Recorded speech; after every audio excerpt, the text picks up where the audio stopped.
तर भीम रावल जस्तो तुच्छ मान्छे मैले अहिलेसम्म देखेको छैन।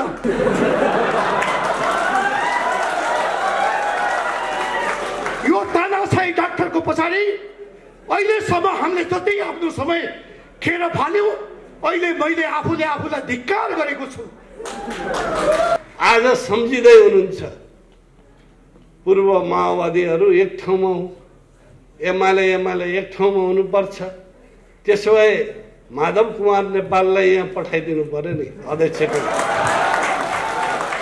नेता भीम रावल उहाँ यसपालि पनि जानुभयो जसै बालुवाटारमा।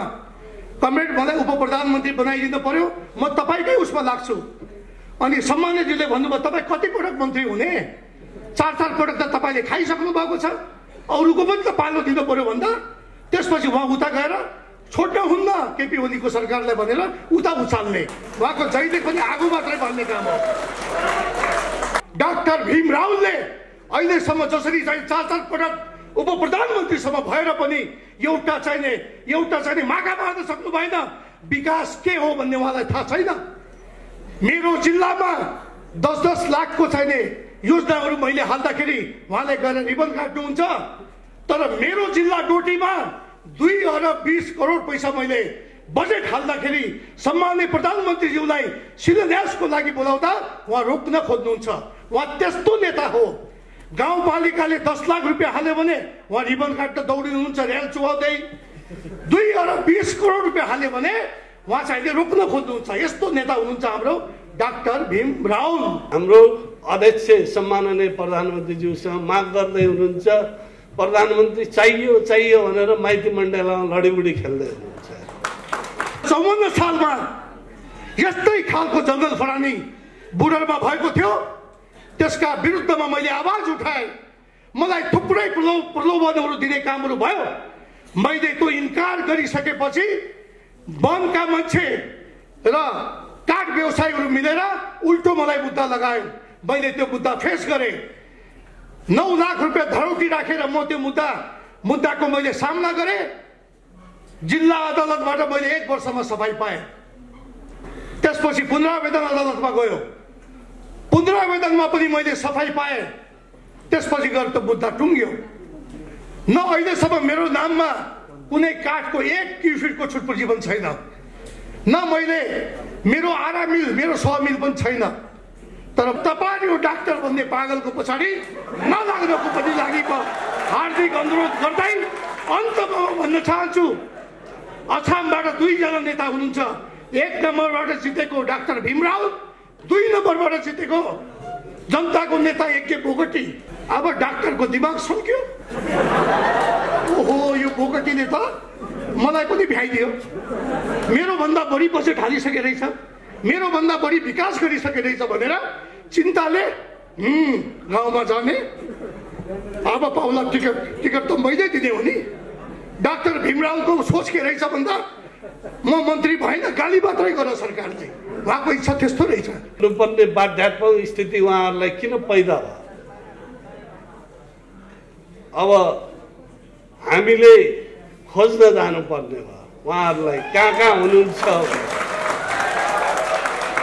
तपाईँ हामीले हरेक देशका कुना काप्चामा उहाँहरू कहाँ हुनुहुन्छ उहाँहरूलाई खोजेर फेरि यही पार्टीमा ल्याउनु पर्ने अहिले हामीलाई दायित्व हाम्रो पार्टीले दिएको छ। हाम्रो अध्यक्ष सम्माननीय प्रधानमन्त्रीज्यूले यही दिनुभएको छ। अब तपाईँ हामीले हाम्रो अध्यक्ष प्रचण्ड त्यतिखेर भन्नुहुन्थ्यो क्रम भङ्ग, धक्का, महाविपत्ति। उहाँले जहिले पनि महाविपत्ति ल्याउनुहुन्छ। अलिकति सोच्यो महाविपत्ति ल्याइहाल्नु। आज सडकमा महाविपत्ति ल्याउनु भएको छ। देशलाई अस्थिरतातिर लग्दै हुनुहुन्छ, धकेल्ने कोसिस हुँदैछ। यति बेला हाम्रो दायित्व के थियो त? नेताहरूको दायित्व के हो? त्यो दायित्वलाई उहाँहरूले बुझ्नुभयो कि बुझ्नुभयो? कोभिड-19बाट देश आक्रान्त छ, विश्व नै आक्रान्त छ। यति बेला हाम्रो अर्थतन्त्रको अवस्था के हुने? हामीले आत्मनिर्भर कृषि अर्थतन्त्र कसरी लग्छौँ, लगानीलाई कसरी भित्र्याउँछौँ। हाम्रो समृद्ध नेपाल सुखी नेपाली भन्ने नारालाई यथार्थमा त्यसलाई व्यवहारमा कसरी कार्यान्वयन गर्छौँ? नेताहरू त त्यहाँ हुनु पर्थ्यो, त्यहाँ छलफल हुनु पर्थ्यो, पार्टीको एउटा निर्णय नीति निर्माण गर्नु पर्थ्यो। त नभएर त्यो नभएर उहाँहरूलाई छटपट्टि भयो।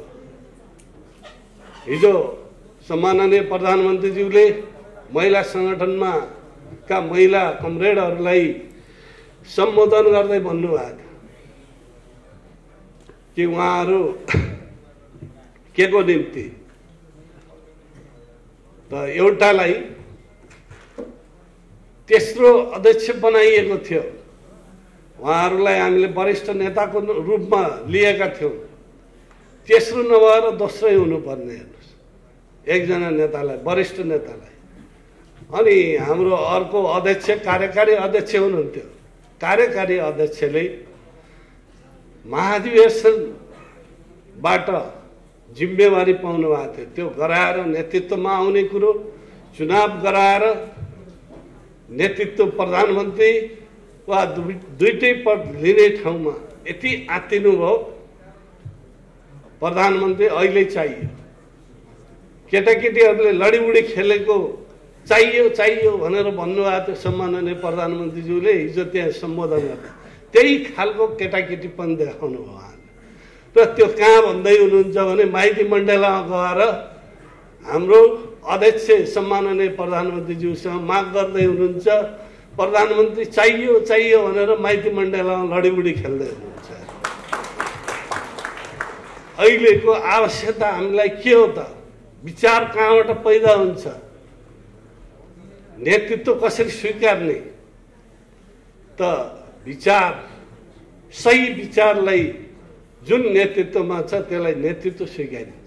सही विचारबाट के आउँछ भन्दा नीति आउँछ। नीतिले योजना बनाउँछ। योजना कार्यान्वयनमा लैजाने कुरो तपाईँ हाम्रो कर्तव्य हो। आज यहाँ विद्वता, यहाँ थुप्रै कमरेडहरू हुनुहुन्छ, यहाँ सबै शिक्षित हुनुहुन्छ। हाम्रो आधार कहाँ हो? गाउँ हो, किसान हो। आज हामी यहाँ एकजना कमान्डर हिजो जनयुद्धको एउटा मोर्चा सम्हाल्नु भएको थियो, गौरी शङ्कर चौधरी, उहाँ घाइते हो। आज प्रचण्डले घाइतेको बारेमा यो 10 वर्षको दौरानमा 64बाट शान्ति प्रक्रिया, 63बाट हामी आयौँ। एक दिन पनि उहाँले सम्झिनु भएन घाइतेहरूलाई, शहीद परिवारलाई सम्झिनु भएन, बेपत्ता परिवारलाई सम्झिनु भएन। आज सम्झिँदै हुनुहुन्छ। पूर्व माओवादीहरू एक ठाउँमा हो, एमाले एक ठाउँमा हुनुपर्छ। त्यसो भए माधव कुमार नेपाललाई यहाँ पठाइदिनु पर्यो नि अध्यक्षको। अनि हामीले पूर्व एमाले र पूर्व माओवादी भनेर हेर्दा गरे हो। अहिले दुईटैको लिगेसी सिद्धिएको छ। अहिलेको लिगेसी भनेको केपी शर्मा ओलीको अध्यक्षता, 1 नम्बर अध्यक्ष नेपाल कम्युनिस्ट पार्टी नेकपाको लिगेसी हो हाम्रो। यही लिगेसीलाई मान्छौँ हामी। हिजोको एमाले माओवादी इतिहास हो, इतिहासमा दर्ज भएको छ, त्यसको इतिहासमा समीक्षा हुन्छ। अहिलेको नेतृत्वले यही कुरोलाई अघि बढाउँछ। नेपाल कम्युनिस्ट पार्टी नेकपाको लाई एउटा अभियानको रूपमा, आन्दोलनको रूपमा लैजान्छ। अहिले हामीले नाराको रूपमा बुझिरहेछौँ, नारा होइन। समृद्ध नेपाल सुखी नेपाली भनेको दर्शन हो। त्यो दर्शनलाई हामीले व्यवहारमा कसरी लैजान्छौँ, त्यसलाई कसरी बुझ्यौँ? सम्माननीय प्रधानमन्त्रीज्यूले एउटा सपना देख्नुभयो। मैले यो पास भन्ने कविलाई धेरै पढिरहेको हुन्छु। सपना सबभन्दा खतरनाक के हुन्छ भने सपना मर्यो भने हुन्छ अरे। अरू सब चीज भोग्न तयार छु, तर सपना जब मरता है वो सबसे खतरनाक होता है भन्छ के त्यसले पासले। हामीले समाजवादको सपना देखेका छौँ प्रधानमन्त्रीज्यूको नेतृत्वमा। उहाँले समृद्ध नेपाल सुखी नेपाली एउटा दर्शन दिनुभएको छ। त्यो दर्शनको व्याख्या गर्ने, त्यो दर्शनलाई व्यवहारमा लागू गर्ने, जसरी मार्क्सवादको अहिले हामीले लागू गरिरहेछौँ, नेपालको आफ्नो मौलिकतामा यहाँको वस्तुस्थिति यहाँको धरातलमा प्रयोग गरिरहेका छौँ। त्यो भित्र थुप्रै प्रवृत्तिहरू आउँछन्। त आज प्रतिगमनकारी कदम कसले चालेको छ? सडकमा भन्दै हुनुहुन्छ उहाँहरू, अब संघीयता जान्छ, केपी ओलीले सिद्ध्याउँछ, गणतन्त्र जान्छ। आफ्नै पार्टीको नेतृत्वको विरुद्ध, आफ्नै पार्टीको सरकारका विरुद्ध जाल झेल षड्यन्त्र गरेर अविश्वासको प्रस्ताव दर्ता गर्ने जो दुस्साहस गर्नु हो, त्यसले अस्तित्व निम्त्याउँछ कि निम्त्याउँदैन? यो स्थायी सरकार, स्थायित्व, राजनीति स्थायित्व नभइकन लगानी आउँछ, यहाँको आन्तरिक लगानी पनि बाहिर जान्छ, अनि के को समाजवाद आउँछ। उहाँहरूले समाजवाद ल्याउन खोजे हो कि सडक बाँड्न खोजे हो? सडकमा गएर पार्टी एकता हुन्छ? आज गर्न खोजे के हो स्पष्ट छैन। उहाँहरू दृष्टिविहीन, एउटा चिन्तनविहीन अर्कैतिर हुनुहुन्छ।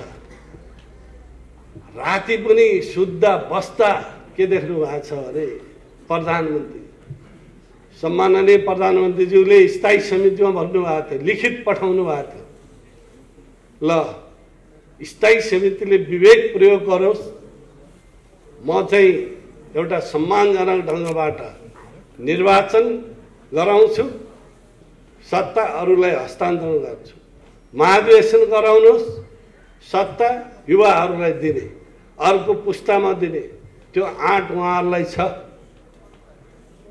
उहाँहरूलाई त प्रधानमन्त्री अहिले चाहियो। अन्तिमसम्म प्रधानमन्त्रीज्यू खुमलटार पनि पुग्नु भएको छ। खुमलटार पुगेर सम्मानजनक ढङ्गले एउटा बाटो विस्तार गरौँ, छलफल गरौँ र महाधिवेशन, विशेष महाधिवेशन गराउँ, नेतृत्व त्यहाँ पार्टीको हस्तान्तरण गर्छु, चुनाव निर्वाचन गर्न दिनुहोस्, त्यसपछि म चुनाव लड्दिनँ, चुनाव जिताएर तपाईँहरूलाई सुपुर्दगी गर्छु। अहिले चाहियो 19 बुँदे जो आरोप पत्र ल्याउनु भयो, त्यहाँभित्र सिद्धान्त विचार छ र त्यहाँ आरोप छ। त्यो आरोप भनेको उहाँहरूको वैचारिक विचलन हो कि होइन, त्यसलाई राम्रोसँग अध्ययन गरौँ तपाईँ हामी। त त्यो भएर यो सही विचार कहाँबाट आउँछ भन्दा जो जमिनसँग जोडिएको हुन्छ, त्यो कार्यकर्ताहरूले ल्याएको सही रिपोर्टहरू नेतृत्वमा केन्द्रित गरेपछि त्यो नेतृत्वबाट अभिव्यक्त हुने विचार नै सही विचार हुन्छ। त अहिले यो 64बाट यहाँसम्म आइपुग्दा यो सत्य निरूपण आयोगको के भएको छ? प्रचण्ड कमरेडले कहिले यो विषयमा गम्भीरतापूर्वक लिनु हो? उहाँले त लिनु भएन। मैले सुनेको छु बारम्बार, ल प्रचण्डजी यसलाई टुङ्ग्याउँ, तपाईँ विश्वास गर्नुहुन्छ भने म तयार छु, के पहल गर्नु पर्यो भनेर समय समयमा सम्माननीय प्रधानमन्त्रीज्यूले भन्नुभएको छ। आज नेपाली संस्कार कहाँ गयो? मैले स्थायी समितिमा देखेँ धेरै विधि पद्धतिहरूको कुरा गर्ने कमरेडहरू देशको कार्यकारी प्रधानमन्त्रीप्रति कसरी अभिव्यक्त भयो? तपाईँ तल झर्नुहोस्। नेपाली संस्कार संस्कृति हो र थियो। मेरो बुवाले सिकाउनु भएको थियो, 3टा कुरोको सम्मान गर्नु भन्नुभएको। एउटा पदको सम्मान गर्ने, एउटा उमेरको सम्मान गर्ने, एउटा नाताको सम्मान गर्ने। तर त्यहाँ त केही पनि सम्मान भएको देखिनँ मैले। सेतै कपाल भएका मान्छेहरूले पनि सोफाको कुरो गर्नुभयो। अनि यो कार्की ब्याङ्केटमा त सबै सोफामा बसिया देखेँ मैले त हिजोका दिनमा। अनि हामी त्यो कैलालीको रुबस होटलको हलमा हामी पनि सोफामै बसेका थियौँ। तर यो खालको आग्रह पूर्वाग्रह आज नेपाली मिडियाहरू सामाजिक सञ्जाल फेसबुकमा तपाईँ हेर्नुहोस्, यो देशको कार्यकारी प्रधानमन्त्रीको बारेमा कस्तो खालको अभिव्यक्ति हुन्छन्, यो देशको सर्वोच्च निकायमा बसेको सम्माननीय राष्ट्रपतिको बारेमा कस्तो अभिव्यक्तिहरू आइरहेछन्। नेपाली संस्कृतिलाई उहाँहरू कता मोड्दै हुनुहुन्छ।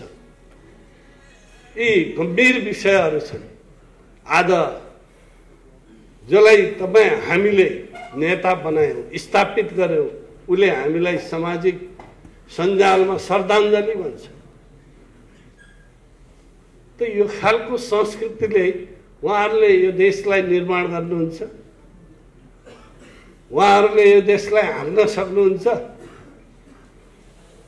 जो आफ्नै बहुमत 2/3 को नजिक भएको पार्टी, त्यसको नेतृत्वले यो देशको सरकारको नेतृत्व गरिरहेछ, उहाँहरू त खुट्टा तान्न थाल्नु। उहाँहरू अरूको मृत्युमा आफ्नो जीवन देख्नेहरूको अरूले पनि उनको मृत्युमा जीवन देख्छ। उहाँले यताको जीवनमा आफ्नो जीवन देख्न सक्नु भएन, यताको मृत्युमा आफ्नो जीवन देख्ने मान्छेहरू उहाँहरूको मृत्युमा पनि अरूले जीवन देखे होला। त हामी वैचारिक रूपले तलसम्म जान्छौँ। जनताका कुरो प्रधानमन्त्रीज्यूले अब यो चल्न सक्दैन, अब यो ढङ्गले सरकारलाई अघि बढाउन सकिन्न। जनताका कामहरू यो बिचमा कति भए आफैले गरेको निर्णयलाई उल्ट्याउनुहुन्छ उहाँहरू। केन्द्रीय समितिबाट पारित भएको प्रतिवेदन, राजनीतिक प्रतिवेदन छ, 7 बुँदे त्यहाँ छ। 7 बुँदेमा सरकारको प्रशंसा गरेको छ, तर 3 महिनापछि त सरकारले केही गरेन भन्नुहुन्छ। यो कोभिड आइसकेपछि मैले समय समयमा रिपोर्टिङ पनि गरेको छु सम्माननीय प्रधानमन्त्रीज्यूलाई। यहाँ निकै जटिल अवस्था थियो। यो कोभिडको बेला आपूर्ति व्यवस्था हुन सक्छ कि सक्दैन, के हुन्छ, भित्र सबै डराएका थिए। तर हामीले देशैभरि देशका दुर्गमभन्दा दुर्गम ठाउँमा हामीले के गर्यौँ, आपूर्ति गर्यौँ। जनतालाई कहीँ अभाव हुन दिएनौँ। तर पनि उहाँहरूको नजरमा एक शब्द धन्यवाद भन्नु भएन। ल तपाईँले काम गर्नुभएको छ। अनि प्रधानमन्त्रीज्यूले गरे त कहाँ देख्नुहुन्छ, त्यो प्रधानमन्त्रीको कुर्सी ताक्नु भएको छ उहाँहरूले। अनि त्यहाँ प्रशंसा गर्यो भने त्यो कुर्सी कसरी प्राप्त हुन्छ उहाँहरूलाई, त्यो त सम्भवै छैन। सर्वप्रथम यो विशाल भेला को आयोजनामा उपस्थित हुनुभएका सम्पूर्ण नेता कमरेडहरूलाई म हार्दिक हार्दिक न्यानो अभिवादन व्यक्त गर्न चाहन्छु। स्वीकार्नुहोस्। सर्वप्रथम त सम्माननीय प्रधानमन्त्रीज्यूले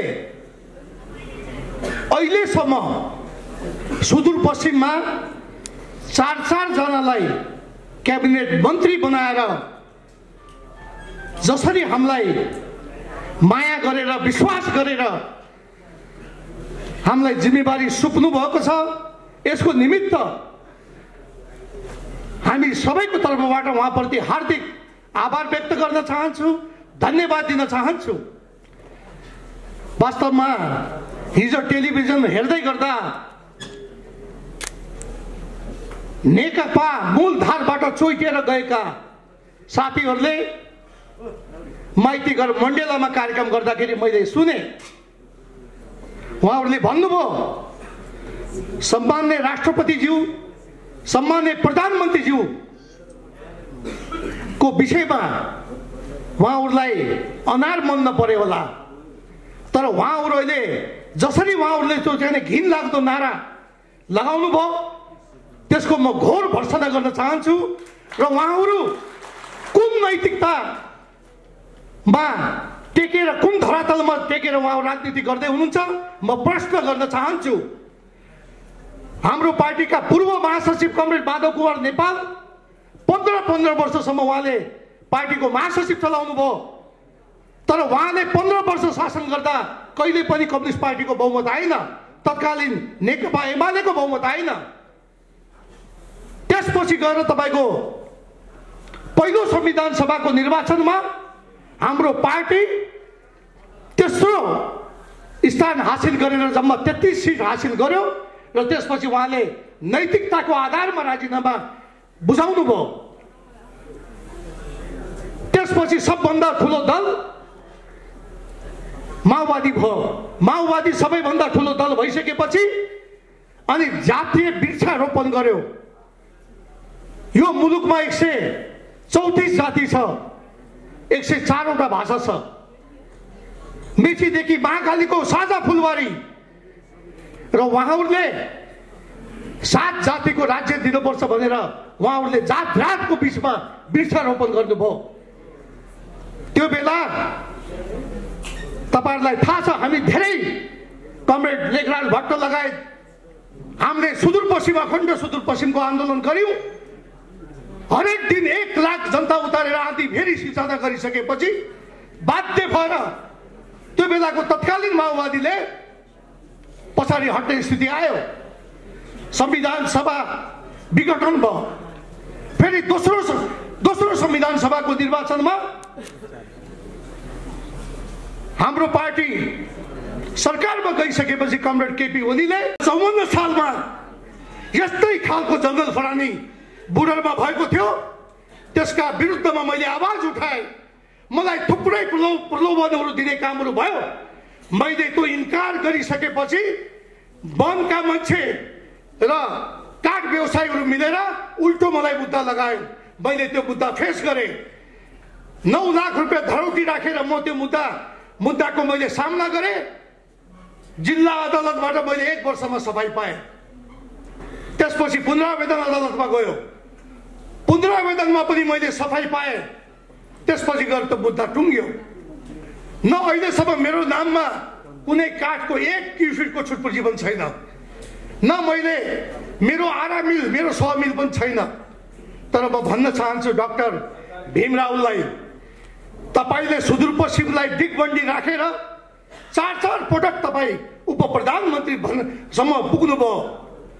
जब तपाईलाई सुदूरपश्चिमलाई गिरबन्दी गरेर गिरबी राखेर पटक नेताहरूको पाइताला चाटेर 4 पटक तपाईँ भएको डाक्टर भीमराव, अघिल्लो पटकको म तपाईहरुलाई भन्न चाहन्छु, म त्यो बेला निर्वाचित सभासद थिएँ।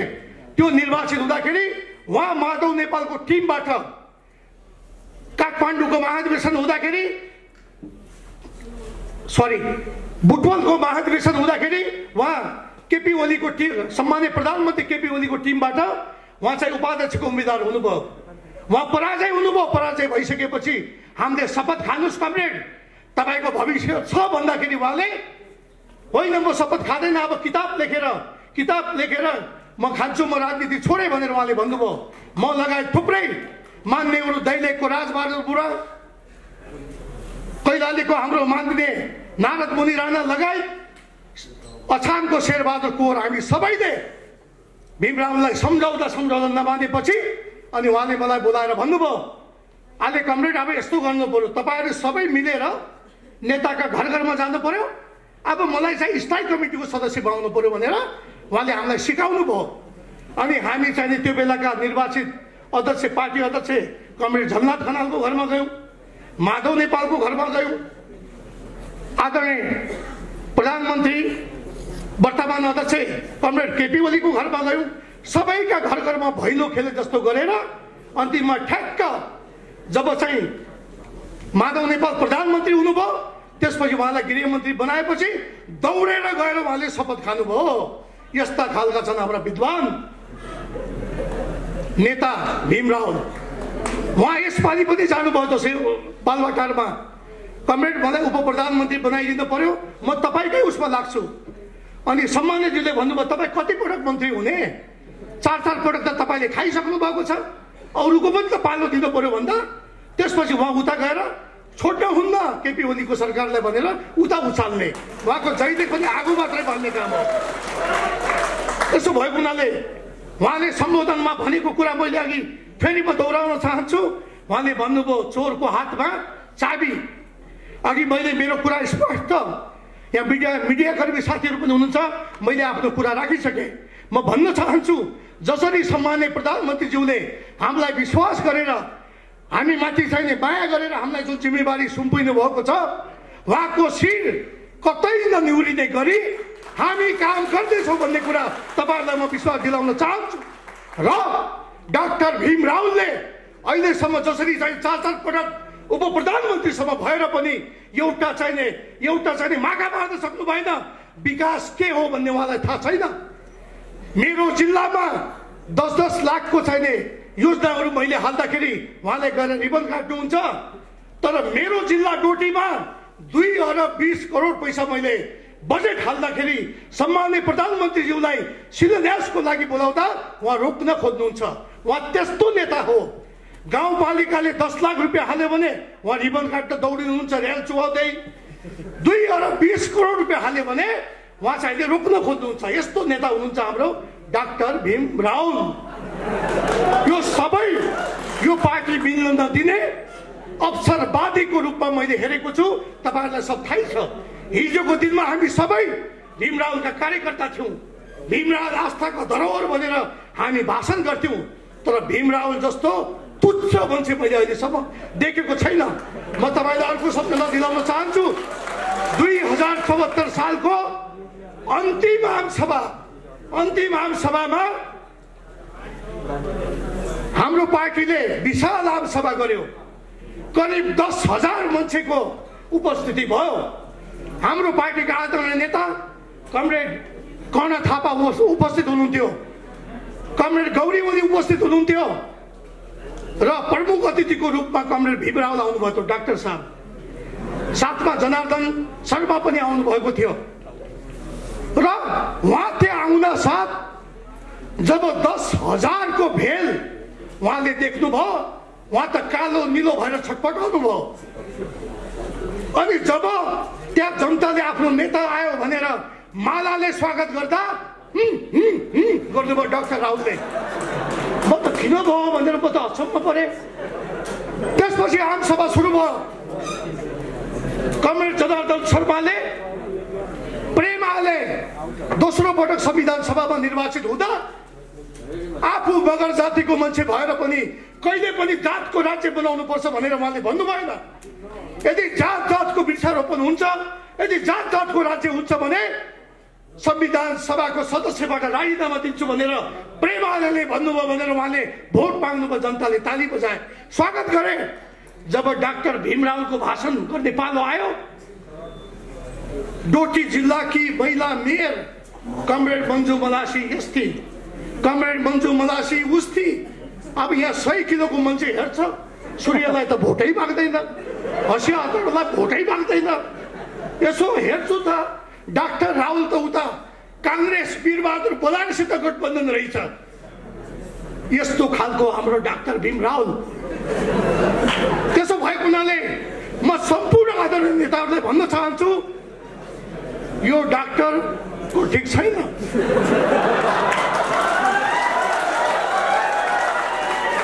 यो तानाशाही डाक्टरको पछाडि अहिलेसम्म हामीले जति आफ्नो समय खेर फाल्यौँ, अहिले मैले आफूलाई धिक्कार गरेको छु। त्यही हुनाले म भन्न चाहन्छु, सम्माननीय प्रधानमन्त्रीजी यहाँ हुनुहुन्न, हामी भन्न चाहन्छौँ, मेरो जिल्लाबाट प्रतिनिधित्व गर्छु म डोटीबाट। डोटीमा मात्र 90% सम्माननीय प्रधानमन्त्रीले नेतृत्व गरेको पार्टीमा अहिले पनि जनताहरू उपस्थित छन्। र 17 गते हाम्रो जिल्लामा सम्माननीय प्रधानमन्त्रीज्यूले चालेको कदमको पक्षमा 10,000 को जुलुस त्यहाँ निस्किँदैछ। त्यो डाक्टरलाई हेर्नको लागि, आँखा खोलेर हेर्नको लागि आह्वान पनि गर्न चाहन्छु। र अन्तमा भन्न चाहन्छु, म अघि कमरेडले भन्नुभएको थियो, सम्माननीय प्रधानमन्त्री केपी शर्मा ओली तपाईँ बाँचै राख्नु, जब तपाईँलाई इच्छा आयो तब मात्रै तपाईँ जानुहोला भनेर उहाँले भन्नुभयो। उहाँ एउटा भीष्म पितामह हो। भीष्म पितामह 14 वर्ष लोकतन्त्रको लागि लडेको आदरणीय नेता कमरेड केपी ओली आज जीवित भएर देशले काचुली फेरेको छ। देश समृद्धिको दिशामा अगाडि बढेको छ। आदि फेरि सिर्जना भएको छ। हिजो पार्टीमा केपी ओलीको लोकप्रियताले गर्दाखेरि हामी सबै समाप्त हुनेछौँ भन्ने चिन्ताले दिनदिनै चाहिँ कहिले मर्ने हो भनेर हेरिराख्थे। अब केपी ओली मर्ने होइन कि केपी ओलीले परिवर्तन गरेर देखाउने हो। जसरी पार्टीभित्र, जसरी सरकारभित्र तपाईँहरूले काम गर्न दिनु भएन, काम गर्दै स्पिड गति दिने बेला 2 नम्बरको गियरभन्दा अगाडि जान दिनु भएन। अब यो सरकारको गियर 7 नम्बरमा जान्छ। सिधै 7 नम्बरमा गियरमा हालेपछि तपाईँ रोड बन्द गर्नु होला। तपाईँ सिधै चाहिँ समुद्रमा हाम फाल्नु होला भन्ने कुरा तपाईँहरूको माझमा राख्दै यति कुरा मैले भन्नै पर्थ्यो। त्यसो भएको हुनाले अझै पनि तपाईँहरूलाई सद्बुद्धि आओस्, तपाईँहरूलाई त्यो तपाईँहरूको दिमागमा त्यो छिरोस् र तपाईँहरू डाक्टर भन्ने पागलको पछाडि नलाग्नको पनि लागि हार्दिक अनुरोध गर्दै अन्तमा भन्न चाहन्छु, अछामबाट 2 जना नेता हुनुहुन्छ। 1 नम्बरबाट जितेको डाक्टर भीमराव, 2 नम्बरबाट जितेको जनताको नेता एके बोगटी। उहाँ पनि भीमरावकै कार्यकर्ता हुनुहुन्थ्यो। भीमरावको कार्यकर्ता हुनुहुन्थ्यो। उहाँ पनि पहिलोपल्ट चुनाव जित्नु भएको थियो। बिचारा जनताको नेता झोला काँधमा हाल्ने, कहिले मन्त्री कहाँ जाने, कहिले सचिव कहाँ जाने, कहिले अधिकृत कहाँ जाने, कहिले सहसचिव कहाँ जाने, बजेट माग्ने, दिनभरि मन्त्रालय धाउने। अब धाउँदा उनले बजेट त भीमरावले भन्दा बढ्ता ल्याए। जब गाउँमा गए माला का माला। अब डाक्टरको दिमाग सन्क्यो। ओहो, यो बोगटीले त मलाई पनि भ्याइदियो। मेरो भन्दा बढी बजेट हालिसके रहेछ, मेरो भन्दा बढी विकास गरिसके रहेछ भनेर चिन्ताले गाउँमा जाने। अब पाउला टिकट त मैले दिने हो नि। डाक्टर भीमरावको सोच के रहेछ भन्दा म मन्त्री भएन, गाली मात्रै गर सरकारले। उहाँको इच्छा त्यस्तो रहेछ। अब बिचारा जनताको नेता दिन रात जनताको विकास निर्माणको कामको लागि उहाँ लाग्नुभयो। उहाँलाई त्यो पसेन। यदि यज्ञ बाँध्ने यज्ञ बोगटीले आनन्द घाम तापेर बसेको भए उहाँलाई कुनै चिन्ता हुन्थेन। अनि विकास राहुलले मात्रै होइन, यज्ञ बोगटीले पनि गरिन भन्ने हुन्थ्यो। उहाँले बढी विकास गरेर उहाँलाई आपत्ति भयो। त्यसो भएको हुनाले अहिलेसम्म जति तपाईँहरूले सुदूरपश्चिमको दादागिरी गर्नुभयो, अब तपाईँ पतनको दिशामा हुनुहुन्छ। अब तपाईँको अन्त हुने सुनिश्चित छ। अहिले पनि जति पनि साथीहरू डाक्टर भीमरावका पछाडि लाग्नु भएको छ, कृपया यही मञ्चबाट म भन्न चाहन्छु, डाक्टर भीमरावलाई छोडेर राष्ट्रवादी नेता कमरेड केपी शर्मा ओलीको पार्टीमा आउनुहोस्। तपाईँहरूलाई स्वागत छ। र सरकारले निर्वाचनको मिति तय गरिसकेको छ। आउने निर्वाचनमा कमरेड केपी ओलीको पार्टीले 2/3 बहुमत ल्याउने कुरा सुनिश्चित छ भन्ने कुरा तपाईँहरूको माझमा राख्दै मैले लामो समय लिएको हुनाले म कार्यक्रमका सञ्चालकसित क्षमा माग्दै म आफ्नो भनाइ यही अन्त गर्छु। धन्यवाद। लाल सलाम। प्रश्न पैदा भयो मनमा, यो पार्टी किन फुट्यो होला भन्दा माओवादी र एमाले एकै ठाउँमा बस्न नसकेका कारणले उहाँले पार्टी फुटाउनु भयो होला भन्ने लाग्यो। यसो हेर्दा त्यो पनि होइन, त्यहाँ पनि माओवादी र एमाले छन्। त्यो त नहुनु पर्ने। फेरि के लाग्यो भने 2टा अध्यक्ष भएका कारणले यो पार्टी फुट्यो होला भन्दा अझ त्यहाँ पनि 2 अध्यक्ष बनाइहाले, त्यो पनि देखिँदैन। होइन, अन्तिम कुरा यो विचार नमिलेर होला भन्ने लाग्यो। त्यो विचार पनि चाहिँ जनताको जनवाद, त्यहाँ पनि जनताको जनवाद छ, यहाँ पनि जनताको जनवाद छ भने यो पार्टी फुट्यो किन होला भन्नुहोस् त कमरेडहरू। पद पैसा र प्रतिष्ठाको लागि यो पार्टी फुट्यो भन्ने निष्कर्षमा पुगियो र त्यस कारणले उतापट्टि हुन सकिएन। अनि अर्को कुरा, पार्टी एकता किन भयो होला भन्ने पनि प्रश्न हामीमा थियो। असाध्यै परस्पर विरोधी जस्ता देखिने कमरेड प्रचण्ड र कमरेड केपी ओली एकाएक राष्ट्रिय सभामा पार्टी एकता गर्यौं भनेर चाहिँ आउनुभयो।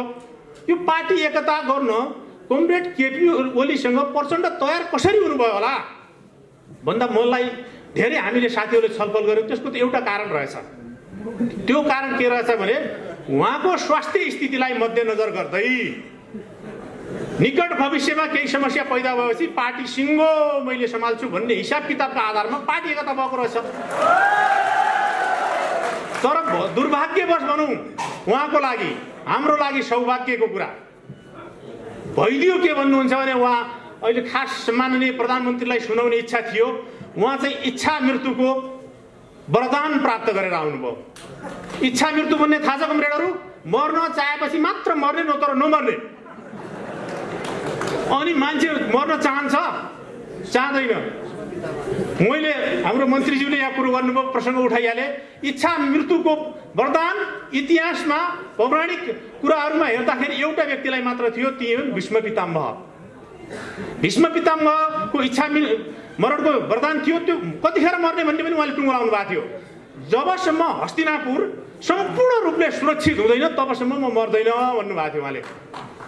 आज कमरेड केपी शर्मा ओलीसँग पनि त्यही कुरा आयो। जबसम्म नेकपा सम्पूर्ण रूपले सुरक्षित हुँदैन, जबसम्म यो देश सम्पूर्ण रूपले सुरक्षित हुँदैन, तबसम्म जिउँदो रहनुपर्ने स्थिति आयो।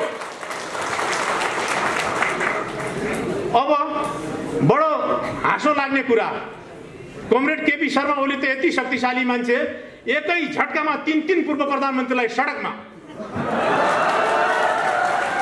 अचम्मको केपी शर्मा ओली एक्लै, अरू धुरन्धर भनिनेहरू चाहिँ एक्लै हुँदाखेरि पनि चाहिँ सडकमा जानुपर्ने स्थिति आउँदा अझ साथीहरू चाहिँ बडो सिपालु भएर चाहिँ भ्रम छर्न चाहिँ एकदम माहिर तरिकाले चाहिँ एकदम व्यस्त भएर लाग्नु भएको चाहिँ छ। अब हाम्रो एउटा मैले चाहिँ समस्या कहाँ देखेँ भने हामी जुन ठाउँमा उभिएका छौँ, जुन नेतालाई हामीले समर्थन गरेका छौँ, त्यो नेताको तर्फबाट र हामी जस्ता कार्यकर्ताको तर्फबाट त्यो भ्रम चिर्नमा चाहिँ सफल हामी भएका छैनौँ है। उहाँहरू भ्रम छर्न सफल हुनुभएको छ। भ्रम चिर्न चाहिँ हाम्रा केही अपुगता छन्, हामीले चिर्न सकेका चाहिँ छैनौँ कमरेडहरू। हामी शान्ति प्रक्रियामा आयौँ। प्रचण्ड कमरेडलाई प्रश्न सोध्यौँ हामीले, कमरेड शान्ति प्रक्रियामा किन आयौँ भन्दाखेरि उहाँले हामी सत्ता कब्जा गर्न आएका हौँ भन्नुभयो। अनि शान्ति प्रक्रियामा आइसकेपछि सत्ताको त कब्जा भएन, तर सत्ताले उहाँलाई कब्जा गरिदियो। ठ्याक्कै उल्टो भयो। मलाई त के लाग्छ भने आजको मितिमा आउँदा सत्ता कब्जा गर्नको लागि नेतृत्वको आफ्नो उद्देश्यप्रतिको स्पष्ट धारणा र दृढता, त्यसप्रति कार्यकर्ताको समर्पण र विश्वास, अन्तर्राष्ट्रिय सन्तुलन, सेना प्रहरीको साथ, जनसमुदायको जागृत सहभागिता भएपछि सत्ता कब्जा हुन्थ्यो। मलाई आज के लाग्छ भने सत्ता कब्जा त सम्भव चाहिँ कमरेड केपी ओलीको नेतृत्वमा रहेछ त। यदि गर्ने हो भने, तर तत्कालै त्यो अप्रिय शब्द जस्तो लाग्छ। यदि सत्ता कब्जा कम्युनिस्टले गर्न सक्ने हो भनेपछि त कमरेड केपी ओलीको नेतृत्वमा त्यो सम्भावना देखियो। त्यो दृष्टिकोण, त्यो भिजन, त्यो प्लान, त्यो ब्यालेन्स, सन्तुलन, सम्पूर्ण कुरा हेर्दाखेरि उहाँलाई चाहिँ नेता मान्नमा कसैले कन्जुसाइ नगरे हुन्छ भन्ने कुरा म यहाँ कमरेडहरूमा चाहिँ राख्न चाहन्छु। र अब प्रधानमन्त्रीज्यू यहाँ उपस्थित हुनुभएको भए मैले दुईवटा कुरा भन्ने थिएँ र हाम्रो विशिष्ट अतिथि र कमरेड सुदूरपश्चिमको अध्यक्ष कमरेड मार्फत उहाँलाई म एउटा सन्देश के दिन चाहन्छु भने दुईवटा कुराको चाहिँ मूल्याङ्कन, दुईवटा चिजको मूल्याङ्कन गर्न जरुरी छ। एउटा कुरा, पूर्व माओवादी केन्द्र भएर प्रचण्डलाई नेता मानेर 20औं वर्ष प्रचण्डलाई नेता मानेर चाहिँ उभिएका नेताहरू आज कमरेड केपी ओली भनेर चाहिँ उभिनु भएको छ। उहाँको यो पार्टीले उच्च मूल्याङ्कन गर्नुपर्छ। एक दोस्रो कुरा आफ्नो जनताको सेवा गर्ने 2 वर्ष कार्यकाल, 2 वर्ष जागिर बाँकी रहँदै पनि समाप्त भयो र त्यो 2 वर्ष जागिर समाप्त गरिदिने नेतालाई पनि अझ हाम्रो नेता उहाँ नै हो भनेर चाहिँ जो माननीय पूर्व निवर्तमान सांसदज्यूहरू उहाँ केपी कमरेडको पक्षमा उभिनु भएको छ, उहाँहरूको झन् उच्च मूल्याङ्कन हुनुपर्छ। अनि बल्ल चाहिँ यो पार्टी अध्यक्ष कमरेड केपी शर्मा ओली, सम्माननीय प्रधानमन्त्रीले नेतृत्व गरेको नेकपा विजयको शिखरतिर अगाडि बढ्न कसैले पनि रोक्न सक्ने स्थिति छैन। आज सुदूरपश्चिममा कमरेड लेखराज भट्टसँग मान्छे छैनन् भन्ने एउटा प्रचार गरिएको छ। म पनि ती मान्छे छैनन् भन्नेहरू मध्ये जो मान्छे अहिले यता लागेका छैनन् ती मान्छेहरूकै बराबरको मान्छे म बाजुरा जिल्लाको शान्ति प्रक्रियापछि लगातार नेतृत्वमा रहेको र एकताका दिनसम्म म जिल्ला इन्चार्ज रहेको मान्छे हुँ। तर गठबन्धनका दिनदेखि जिम्मेवारी भूमिका विहीन बनाइयो, कुनै अवसरमा ल्याइएन र पार्टी एकतापछि सडकमा ल्याइयो। पार्टी विभाजन भइसकेपछि कमरेड केपी शर्मा ओलीको नेतृत्वको यो पार्टीले मलाई एकचोटि यहाँ चाहिँ मौका दियो, मञ्चमा पुग्ने मौका दियो। त्यसैले पनि यो नेतृत्व र यो पार्टीलाई फेरि पनि सलाम छ। तपाईहरू सबै आउँदै गर्नुहुने प्रमुख अतिथि, हाम्रो विशिष्ट अतिथि लगायत सम्पूर्ण कमरेडहरू र यहाँ उपस्थित सम्पूर्ण साथीहरूमा आफ्नो पौरखमा विश्वास गर्नुहोस्। सुदूरपश्चिमेली पहिचानलाई अझै थप अगाडि चाहिँ बढाउनुहोस्, दृढताका साथ अगाडि बढौँ भन्दै हार्दिक स्वागत आयोजक समितिको तर्फबाट हार्दिक स्वागत तथा अभिवादन व्यक्त गर्दै बिदा हुन्छु। हस्त लाल सलाम।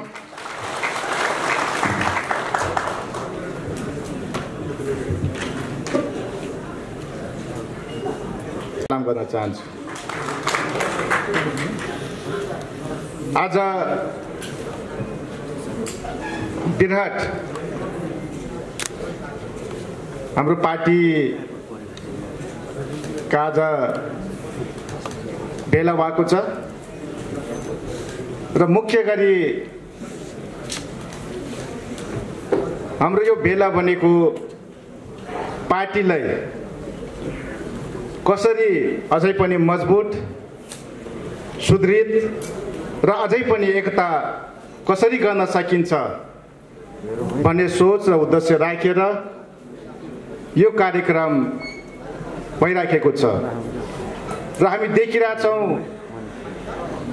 आज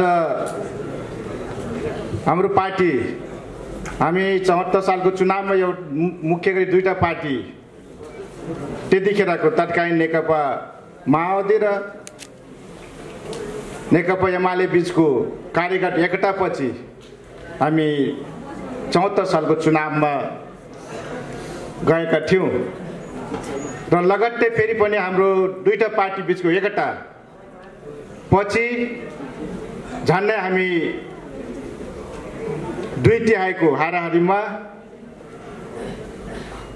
संसदहरू भनौँ प्रतिनिधि सभामा हामी निर्वाचित भएर 2/3 सरकार पनि निर्माण भएको त्यतिखेर थियो र आज हामी देखिरहेछौँ आज पार्टी एकता पछिको जुन मजबुत र जुन किसिमको हाम्रो शक्ति ताकत जो बनेको थियो र आज हामी देखिरहेछौँ त्यो एकतालाई कसरी कमजोर बनाउन सकिन्छ, कसरी फुट पैदा गर्न सकिन्छ भन्ने बाह्य शक्तिहरूको चलखेल पनि भइराखेको हामी पाइराखेको देखिन्छ र आज हामी पक्कै पनि हाम्रो नेकपाको सरकार जो अहिले संस्थापक नेता आदरणीय नेता हाम्रो कमरेड केपी ओलीज्यूको नेतृत्वमा आज फेरि पनि बिरहाट नेपाल कम्युनिस्ट पार्टी अगाडि बढिराखेको छ र हामी सम्पूर्ण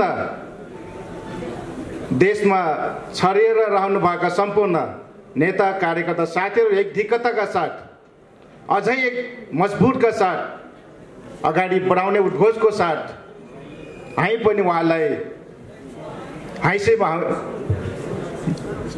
मिलाउँदै हातमा हात कानमा कान जोड्दै अगाडि बढ्नुपर्छ र देशलाई अझै पनि एकधिकताका साथ नेपालको आर्थिक समृद्धि, राजनीतिक एकता,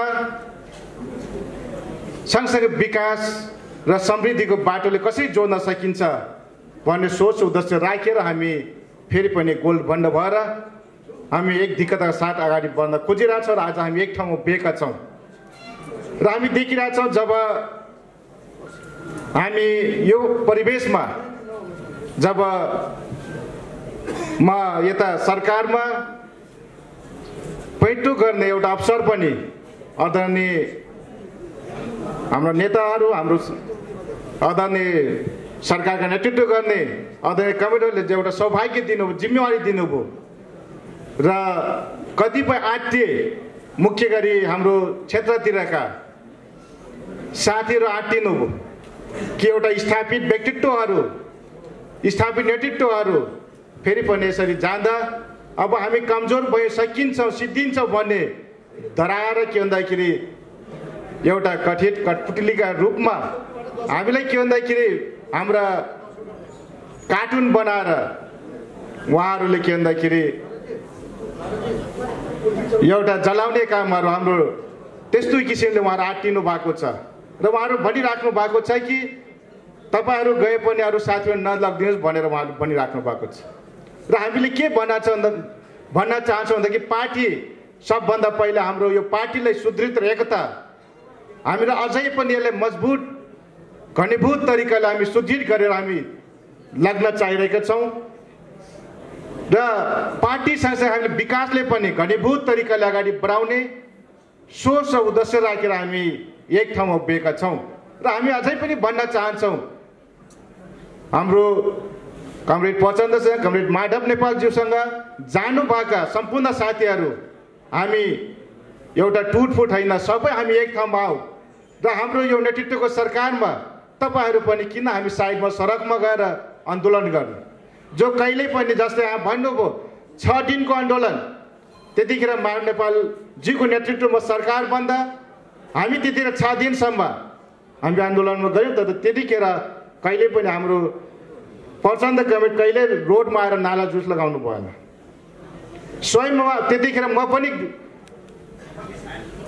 वाइसिएलको नेतृत्व गरेका थियौँ हामीले वाइसिएलको नेतृत्व गरेर 6 दिनसम्म हामी यहाँ नारा लगाएका थियौँ तर त्यो परिस्थितिमा उहाँ कहिले पनि रोडमा आएर नारा लगाउनु भएन आउनु भएन। आज उहाँ के भन्दाखेरि आफै आज रोडमा पोस्टर छातीमा लगाएर बसिराख्नु भएको छ एउटा दुर्भाग्य हामीले उहाँले स्वीकारेको नेता हो नि तर फेरि पनि के भन्दाखेरि उहाँ एकता गर्दा हामीसँग त सोध्नु भएन एकता गर्दा पार्टी फुटाउँदा पनि हामीसँग त सोध्नु भएन उहाँहरूको भनौँ न उहाँहरूले अब कुन लक्ष्य उद्देश्य अथवा के चाहेर उहाँहरू एकता गर्नुभयो के चाहेर फुटाउनु भयो त्यो त इतिहासले साबित गर्ने कुरो छँदैछ। तर आज हामी यहाँ आउँदा उहाँले एकपटक पनि हामीले भन्न सक्नु भएन किन तपाईँ जानु भनेर भन्न सक्नु भएन आँट गर्न सक्नु भएन होइन। पार्टी एकता हुँदा पनि हामीलाई के भन्दाखेरि सोध्नु भएन अहिले बाहिर जाँदा पनि हामीले तपाईँ किन जानु भन्ने सक्ने आँट छैन।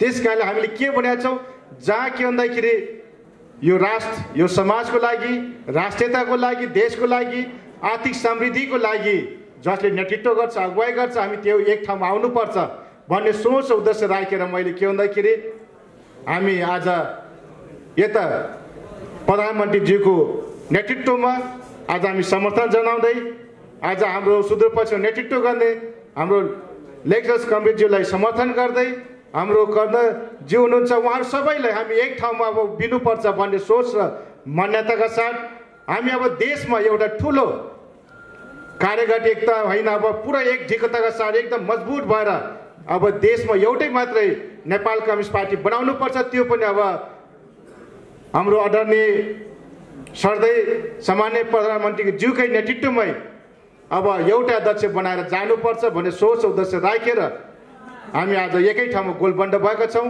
त्यस कारणले म आग्रह पनि गर्न चाहन्छु सम्पूर्ण छडेर रहनुभएका अझै पनि भ्रमित हुनुहुन्छ भने कुनै पनि साथीहरू कसैको पछि लागेर सडकमा गइराख्नु भएको छ भने अब त्यता होइन हामी अब एकै ठाउँ उभिएर सरकारमा रहेर अब एक ढिकताका साथ अब हुने चुनावमा हामी 2/3 बहुमत ल्याउने गरी सबै हामी एक ठाउँमा आउँ। हामीले कुन ठाउँबाट के भूमिका खेल्नु पर्ने हो सरकारको तर्फबाट मन्त्रालयको तर्फबाट र हामी पार्टीको तर्फबाट हामीले पनि आफ्नो तहबाट हामी के भूमिका खेल्नु पर्ने हो त्यसको लागि हामी तयार छौँ भन्ने म आग्रह गर्न चाहन्छु। त्यस कारणले फेरि पनि कतिपय साथीहरू अझै पनि हाम्रो कमरेड प्रचण्डसँग कति माधव नेपालज्यूसँग जानु भएको छ भने त्यो बाटो बिराएर नजानुस् हाम्रो आफ्नै संस्थापन पक्ष नेपाल कम्युनिस्ट पार्टीको छत्रछायामा आएर एक ढिक्कताका साथ अगाडि बढौँ भन्ने आग्रह राख्दै आफ्नो भनाइ पनि अन्त्य गर्दै बिदा हुन्छ। हस् धन्यवाद।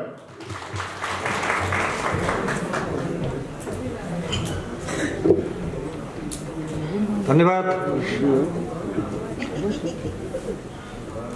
कमरेड गौरीशङ्कर चौधरीज्यूलाई। म आसन ग्रहणको क्रमलाई जोड्न चाहन्छु।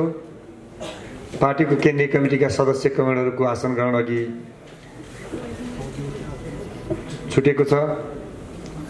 पार्टी केन्द्रीय कमिटीका सदस्य comrade Manlal Khatri, comrade Suresh Rokaya, comrade D B Saud, comrade Anand Bik, comrade Padamraj जोशीज्यूलाई प्रेमज्यूलाई आसन ग्रहणका निमित्त म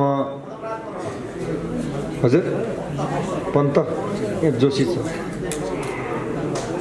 बोला छु मैले। कमेन्ट नवल सिंह रावल आउनुभएको छ भने मञ्चमा आसन ग्रहणका निमित्त अनुरोध गर्दछु। पार्टी केन्द्रीय कमिटीका सदस्य मैले अघि पनि उहाँको नाम उच्चारण गरिसकेको छु। पदमराज पन्त प्रेम कमेन्टलाई म आसन ग्रहणका निमित्त अनुरोध गर्छु। पार्टी केन्द्रीय कमिटीका सदस्य र पार्टी आजको यस कार्यक्रमका प्रमुख अतिथि पार्टीको श्रद्धेय अध्यक्ष एवं नेपाल सरकारका सम्माननीय प्रधानमन्त्री केही छिनमा हाम्रो कार्यक्रममा आउँदै हुनुहुन्छ। साथीहरूलाई धैर्य धारण गरिदिन म अनुरोध गर्दै यही बिचमा आफ्नो प्रस्तुति कविता लिएर हाम्रो पार्टीका केन्द्रीय सदस्य कमरेड अफिला लोखेडाले एउटा प्रस्तुत गर्दै हुनुहुन्छ। कविता प्रस्तुत गर्दै हुनुहुन्छ। म कविता प्रस्तुतिका लागि कमरेड अफिला लोखेडाज्यूलाई ड्यासमा आमन्त्रण गर्दछु।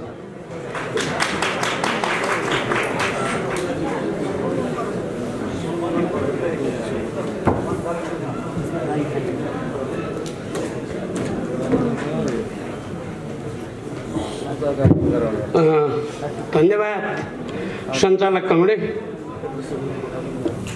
नेकपा ध्रुवीकरणको भ्रम र यथार्थता बुझेर आगामी मार्ग समाऊ। सुखी नेपाली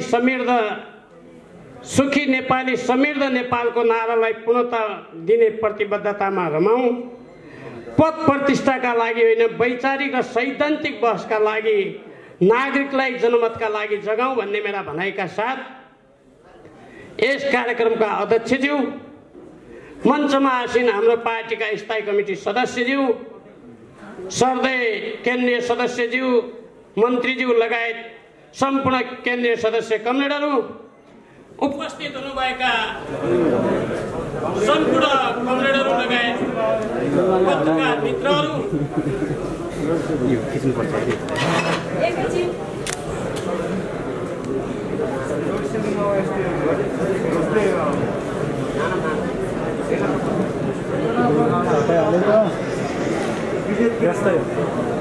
यतिखेर लोड सुटिङ गरेको